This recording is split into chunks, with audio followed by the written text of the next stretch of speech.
Anti-Sharia law legislation has been dominating state legislatures all across the country.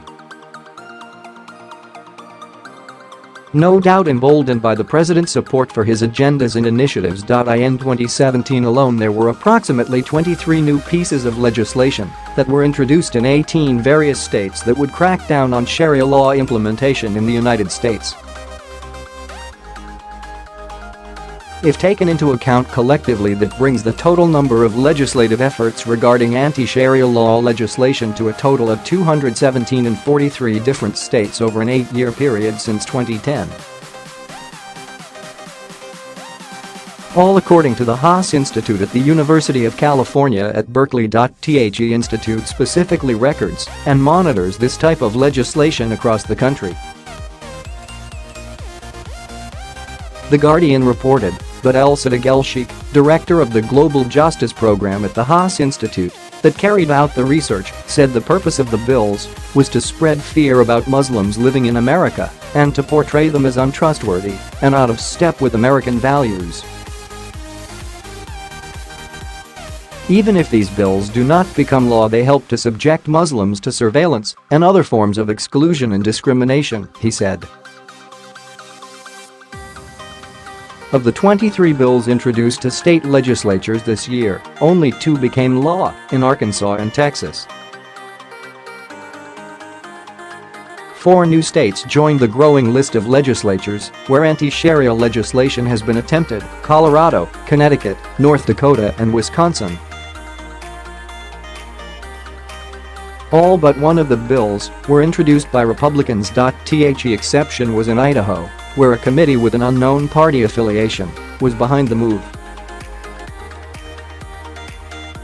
Heidi Beirich, an expert on anti-Muslim hate groups at the Southern Poverty Law Center, sees the rash of state bills as signs that the provocative language coming out of Trump's circle is having an impact. At the state level, the number one push for anti-Muslim activists is anti-Sharia bills. It's a recurrent effort. Trending, Julia Roberts finally says how she feels about conservatives seeing her movies, Bad Idea. Trump himself called for all Muslims to be barred from entering the U.S. when he was a presidential candidate, a sentiment that he has only barely tempered in his drive for a travel ban on several majority Muslim countries.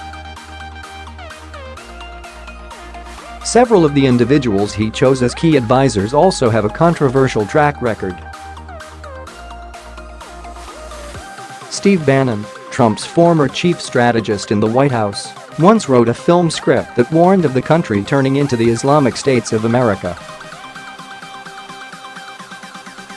The short-lived national security advisor Michael Flynn called Islamism a vicious CR inside all Muslims that has to be excised, while former White House aide Sebastian Gorka was once fired by the FBI as a counter-terrorism lecturer for his Islamophobic views.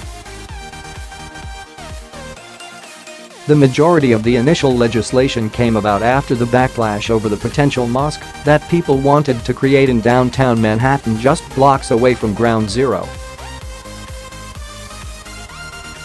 Now the legislation is focusing on calling out foreign laws and how they should be banned in American court jurisdictions. A clear shot to Sharia law which is being implemented in certain areas of the United States. The Guardian continued on with the story. Given Trump's controversial leadership, some monitors had expected to see an even greater surge in the number of bills in 2017, which increased from 14 last year, but did not reach the 2011 peak in the wake of the Manhattan controversy of 56 pieces of legislation, according to the Haas Institute. Given the support coming from the highest office in the land, we expected to see an even greater increase in anti-Sharia legislation at state level, Elsheikh said. He added that a combination of legal challenges and popular protest, not least by Muslims themselves, was dampening the impact of the Islamophobe movement. There has been a healthy mobilization of the Muslim community, who are becoming more engaged and less apologetic, especially second-generation Muslims. They are more determined to demand their rights, He said. Regardless of whether it is politically correct or not, the law of the American land is what should be followed and maintained. There is no room for anything else. And why other laws that attempt to either usurp or interfere with American laws should be deemed illegal, as it creates a problem with cross-jurisdiction issues. Which is exactly why the Trump administration has made this a priority. Not because they are racist. The attempt to depict the current administration as xenophobic, transphobic, sexist, misogynistic, women-hating, child KG, amoral psychopaths, and every other name in the book is getting old. The Trump derangement syndrome must end eventually. Share if you agree with the anti-Sharia law legislation out there. Share if you agree there should be more. Share if you believe that Sharia law has no place in American society. Share if you think that when a person immigrates to the United States they should abide by the laws of the land they have moved to. Share if you believe that these new laws will have a positive impact on the way that law enforcement deals with lawbreakers.